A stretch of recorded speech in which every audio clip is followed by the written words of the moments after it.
Konzentrationspower, Zellschutz, Vitaminkick. Die Versprechen zu diesem Pulver sind enorm. 75 besondere Inhaltsstoffe sollen richtig fit machen. Mache AG1 von Athletic Greens zu deiner neuen täglichen Routine. In den sozialen Medien ist AG1 allgegenwärtig. Internationale Athleten, Wissenschaftler und Prominente promoten das Nahrungsergänzungsmittel. Aber auch kleine vertrauenswürdige Podcasts und YouTuber.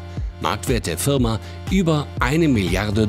Wenn man mit dem Marketing so viel Vertrauen schaffen kann, dann ist der Preis sekundär. Lohnt sich der monatliche Abopreis von 87 €? Wir machen den Test und schicken das Produkt ins Labor. Typische Zielgruppe von Athletic Greens: jung, dynamisch, sportlich. Sowie Wirtschaftsinformatikstudent Jaro Rickert, unser Versuchskaninchen. Heute beginnt Tag 1 seiner neuen Routine. Wie fit Jano wirklich ist, checkt CrossFit-Trainer Nils Ippen heute beim Sporttraining. Fürs erste Mal CrossFit sehr gut auf jeden Fall. Also ist noch Verbesserungspotenzial, aber guter Einstieg. Vielleicht wird Jano ja noch fitter mit AG1? Vor jedem YouTube-Video kriege ich eigentlich Werbung davon, aber was da wirklich drin ist, weiß ich nicht. Ganz oben auf der Zutatenliste und damit am höchsten dosiert ist die Alge Spirulina. Sie ist auch für die supergrüne Farbe zuständig. Die anderen Inhaltsstoffe sind nicht weniger exotisch. Darunter Chlorella-Pulver, Alfalfa-Pulver, Gerstengraspulver, Papaya-Pulver. Papaya schon mal gehört. Papaya kenne ich, ja. Und wie schmeckt's? Schmeckt ein bisschen, als würde man irgendwie Staub trinken oder so. Was sagt Trainer Nils? Also es schmeckt gefühlt so, als hätte man 30 verschiedene Gemüsesorten in den Mixer getan und dann stark verdünnt irgendwie mit Wasser. Am Morgen jetzt die erste Flasche auf nüchtern Magen zu trinken, da freue ich mich jetzt nicht unbedingt drauf. Testzeitraum 1 Monat. Sport und Ernährung hält Jano gleich. Während der Student sich an seine neue Routine gewöhnt, besuchen wir Oliver Broll. Der Marketing-Experte weiß, warum das grüne Pulver so erfolgreich ist. Dieses Prinzip nennt sich Mikroinfluencing. Man geht bewusst an diese Mikroinfluencer, um halt in bestimmten kleineren Zielgruppen Vertrauen zu schaffen. Klassische Werbung macht Athletic Greens nicht. AG1 soll den richtigen Personen direkt empfohlen werden. Für jedes verkaufte Abo gibt es je nach Vertrag etwa 26 €. Das kann ganz schön Geld einbringen. Beispiel: ein kleiner Podcast-Kanal bewirbt in einer Folge AG1. 5000 Leute hören die Folge, jeder Hundertste schließt daraufhin ein Abo ab. Für die Folge ergibt das zusätzliche Einnahmen von 1.300 €. Kein Wunder, dass man sich hier beim Bewerben ins Zeug legt. Freunde, am Ende des Tages kann ich euch AG1 einfach nur persönlich empfehlen, weil es euer Immunsystem unterstützt und eure Muskelerholung. So, und ich persönlich merke auch einfach, dass ich deutlich fitter und energiegeladener bin. Reine Medienpsychologie. Wenn das so einer macht und der nimmt das, dann denke ich auch so, hey yo, das Pulver muss helfen. Was sagen Ernährungsprofis? Bei der Recherche stoßen wir auf Dr. Malte Puchert. Auf seinem YouTube-Kanal hat sich der Zellbiologe AG1 angeschaut. Seine Kritik: wie viel von manchen Zutaten drin ist unklar. Meiner Meinung nach sollte man das durchaus mit dazu packen. Mit dabei sind Stoffe, die sich etwa auf den Hormonhaushalt auswirken. Zum Beispiel Ashwagandha-Extrakt. Ashwagandha, ein Wurzelextrakt aus der Schlafbeere, das die Ausschüttung von Stresshormonen verringern und so entspannter machen kann. Das legen einige Studien nahe. Natürlich nur, wenn auch in der richtigen Menge eingenommen wird. Doch wie viel davon im Pulver ist, verrät der Hersteller nicht.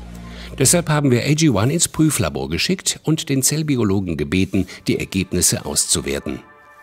Im Labor wurden nach 3 Hauptwirkstoffen von Ashwagandha gesucht. Das überraschende Ergebnis: in AG1 war davon nur so wenig enthalten, dass das Labor keine präzise Menge angeben konnte. Jeweils nur unter 0,01 Gramm pro Kilogramm. Empfohlene Dosierungen aber enthalten ein Vielfaches der Wirkstoffmenge. Viel Hype also um einen trendigen Stoff, der kaum vorhanden ist? Von den 75 Inhaltsstoffen von AG1 ist Ashwagandha auf Platz 31.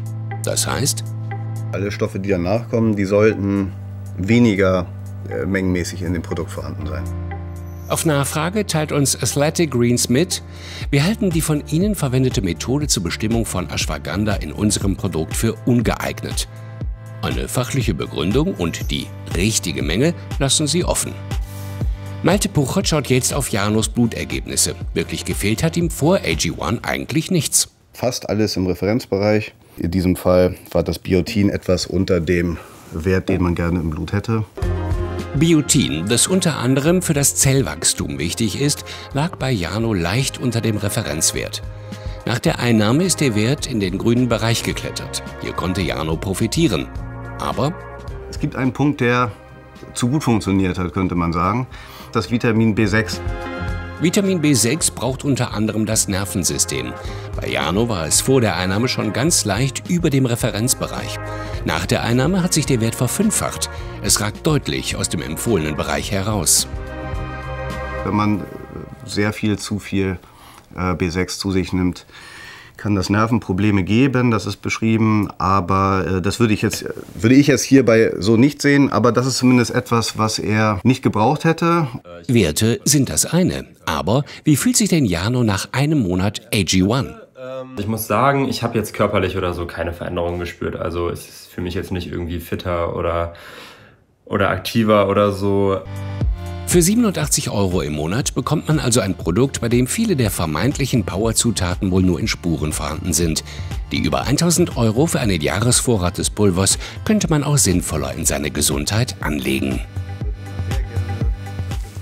Und ich befürchte schon, was unser Ernährungsexperte Armin Vallet gleich sagen wird.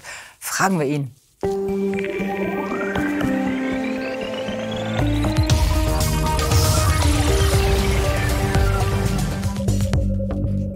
Hallo, Herr Vallet. Guten Abend, Frau Schick. Und jetzt bitte nicht sagen, wie mein Mann, wie konnten Sie nur?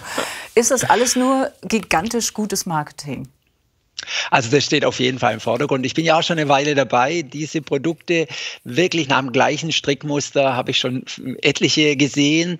Um was geht's da? Man hat viele pflanzliche Stoffe drin, die ja immer besonders gesund sein sollen, von den Algen, Gerstengraspulver etc. Aber dazu kann man keine Werbung machen. Deshalb kommen künstliche Vitamine dazu. Ich habe mir heute Morgen nochmal die Packung angeschaut.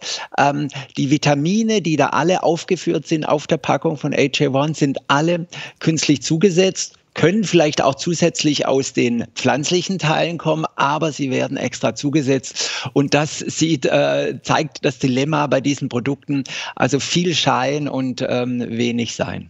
Aber da sind ja nur viele von diesen grünen Algenzutaten drin.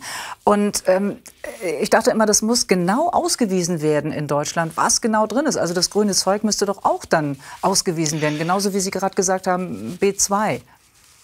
Ja, also es gibt tatsächlich eine Zutatenliste, aber es müssen nur bestimmte Wirkstoffe angegeben werden in der Menge.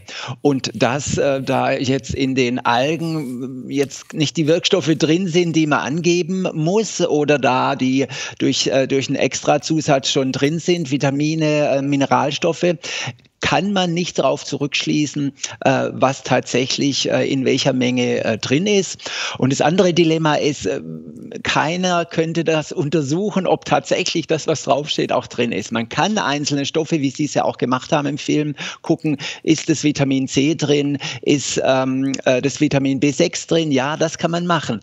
Aber in welcher Menge das Spirulina-Alge drin ist, das Gerstengraspulver und was von denen an Wirkstoffen rauskommt, das ist quasi nicht feststellbar, und das ist auch das Dilemma oder auch die gute Geschichte, warum sich das so gut verkaufen lässt.